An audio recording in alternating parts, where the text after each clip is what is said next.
What's up, YouTube? We're back over at the Element build today. We're working on the pool. We are doing a Renolit membrane install for training in about a little over a month, so in May. So I'm going to spin this around, kind of show you what we got going on. We're doing this a little different since we now have access to big geotechnical blocks easy. So one of the things we noticed with people building our kits was the tanding ledges doing cinder block and gravel. It's like another time you got to have a skid steer come over. It's not a bad way to go if you have access, but tons of people don't. And when you have to buy that stuff after the fact or rent it, it can add to the cost. These geotech blocks are just a little more expensive than gravel, but you know, this whole block weighs like 90 pounds, and we can cut them up into shape for you before we send them to where it kind of puts together like a puzzle piece. This weekend, I hillbillied a hot bow right here. You can kind of see what it looks like. And Eric helped me be less hillbilly by getting me an actual legit power supply that's adjustable so that we can cut it for height. So basically the way I'm doing this is I'm just basically jamming nails in and putting a little metal straight edge on it, and then I can slide the bow down that, and it cuts it really perfect. So I'm going to show you guys how that works a little bit when they start cutting this one, and then we're going to start offering this as part of our kits. If you need it, we'll have pieces cut to size for you, and we'll number them so you can put them together as needed. So got this little power supply here that Eric got me. It's very adjustable, although I haven't really figured out different settings that matter. But you can see our little nichrome wire here. It's going to get nice and hot. It's probably already warming up. And then we just put rails that are going to allow the boys to guide it straight through the foam. She's probably hot, boys. Let's see how. Let's see.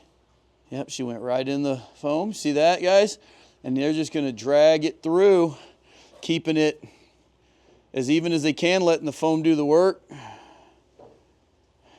or letting the wire do the work, that is. And that should yield us a nicely, perfectly sliced height. And the reason we're doing this height in this particular instance is because we have bubblers, and bubblers over here need to have no more than 10 inches of water on them. But we want at least 8 inches of water on them to make them work real nice. So it'll take them probably a minute and a half to cut through this. And they're just working together. One will pull a little bit more than the other, and they kind of work kind of back and forth like this so that it isn't putting all the pressure on the entire wire. And also the more it's cutting through it, the more it's trying to take that heat off the wire in the foam. So if it was a foot long, it would cut 10 times faster. It's not just a super even thing. The longer it is, the more voltage we have to put, the more amps we have to put into the wire, the more the wire stretches, which is why we have this spring up here, kind of keeping tension on the wire. And it's pretty easy. So now this one's ready. I would slide this one over to the side. I am going to go get the chainsaw and start measuring and figuring out where my hole needs to be in my channels. Get the other one done the same way. And we're actually going to use all that stuff too. All right, guys, so you can kind of see our little power supply right there. I cranked up the voltage and amperage a little bit and got it cutting a lot faster.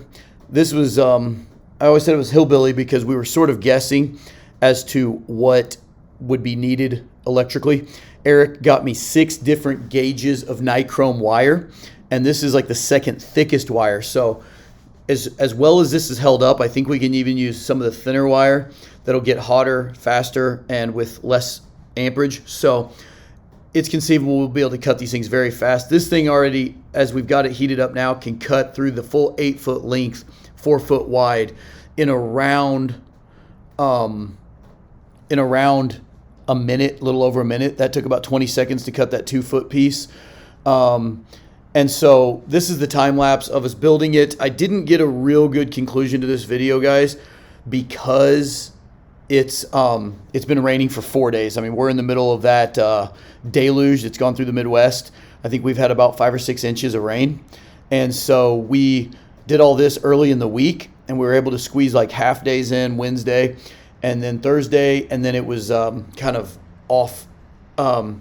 We couldn't do any more work. So we're actually planning to pour the Z-form coping, which is a chiseled edge, like a rubber mold on the coping that I'm going to bring you next week. And we're going to pour that and this tanning ledge and the auto cover well and probably the foundation for the pool house all in one shot next week before I head to Albuquerque to help a buddy with a monopore. We got so much cool stuff coming up, guys. The Rental trainings are kind of off the hook.